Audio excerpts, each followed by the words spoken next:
আমাদের আরেক ভাই প্রশ্ন করেছেন, জামায়াতে সালাত শুরু হয়ে গেছে, যদি আগের সালাত কাজা থাকে তাহলে কোন সালাত আগে পড়তে হবে?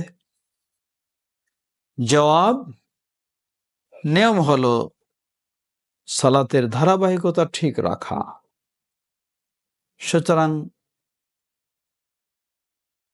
জামাত শুরু হয়ে গেলে আগের সালাতটাকে আগে পড়বে। উদাহরণস্বরূপ,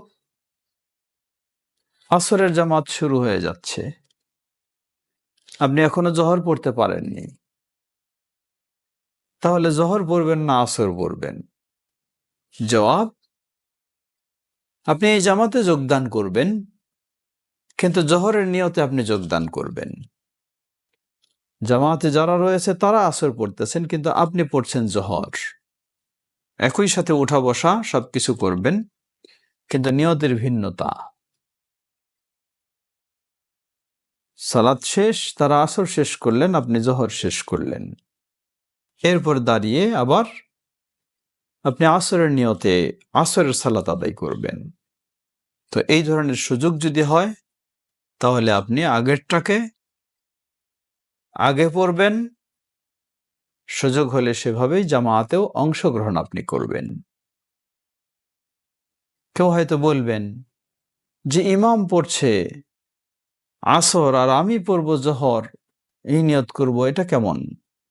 জবাব, হ্যাঁ, রাসূল সাল্লাল্লাহু আলাইহি ওয়াসাল্লাম এর নির্দেশনা, সাহাবীদের আমল এর আলোকে বোঝা যায় যে ইমাম আর মুক্তাদির নিয়ত একই হওয়া অপরিহার্য নয়, ভিন্নতা থাকতে পারে। যেমন সহিহুল বুখারীর হাদিস, সাহাবী মুআয ইবনে জাবাল রাদিয়াল্লাহু তাআলা আনহু রাসূল সাল্লাল্লাহু আলাইহি ওয়াসাল্লামের সাথে এশার সালাত আদায় করতেন। তিনি আবার নিজের গ্রামের তিনি ইমাম ছিলেন, এলাকার মসজিদের ইমাম ছিলেন। সেখান থেকে ফিরে এসে আবার ইমামতি করতেন নিজের এলাকার মানুষের। এটি রাসূল সাল্লাল্লাহু আলাইহি ওয়াসাল্লাম জানতেন।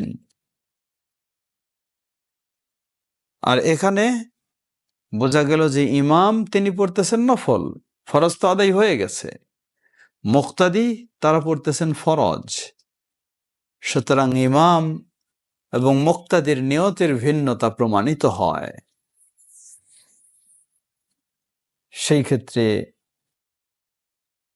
ইমামের পিছনে যারা থাকবে তারা ইমামের ইক্তেদা করবে, কিন্তু নিয়তের ভিন্নতা হলে অসুবিধা নেই। আল্লাহু তাআলা আ'লাম।